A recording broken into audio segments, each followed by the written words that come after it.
Heto nga pala yung bestseller nating sausage mula sa Papa Arj. Ako si Bok, lumaking mahirap pero mataas ang pangarap.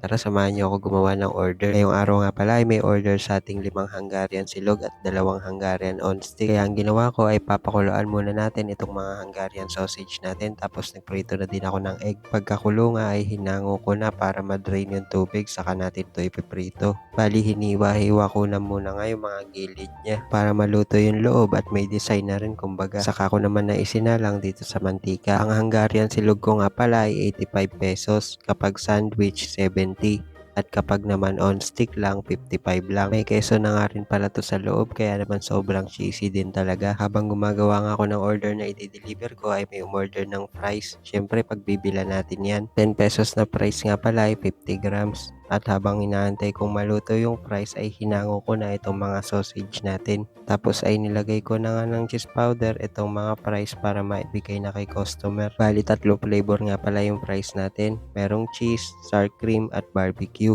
Add 5 lang kapag gusto nyo ng sour at barbecue. Tapos itong Hungarian sausage natin na on stick, hindi ko na nga nilagyan ng stick dahil nga i-deliver siya at dito ko na nga lang nilagay sa styro. Ito nga pala yung 55 pesos na may mayo ketchup na din nakasama. Masarap na pang ulam, pang merienda, pang papak, kaya kahit pulutan. Masarap din to ka-partner ng fries at juice. At nang matapos ko nga lagyan ng mga sauce itong Hungarian natin ay isasalang ko na ngayon sinangag. Mapa plain rice o sinangag, siguradong napakasarap nitong Hungarian sausage natin. Kaya naman sa mga hindi pa nakakatry, visit nyo lang po yung page na Sarap No Cap. At pwede nyo rin kaming puntahan dito sa 6210 Purok 6 Pulo Bombang, Bulacan, Bulacan. Nasa page na rin po yung link ng location para makapunta kayo rito. Nagtatakal na nga ako dito ng fried rice at talaga naman sinisiksik ko dun sa takalan para siguradong busog yung kakain. Hindi ko nga tinitipid sa paglalagay kaya naman siguradong yung 85 pesos nyo ay sold na kayo. Tapos ay isa-isa ko na nga nilalagay yung mga sausage natin pati na rin yung mga egg. Kailangan ko nga kasing ma-deliver din to agad para sakto sa dinner time nila. Sunny side up egg nga pala yung nilalagay ko dito. May kasama na nga rin pala tong ketchup kapag umorder kayo.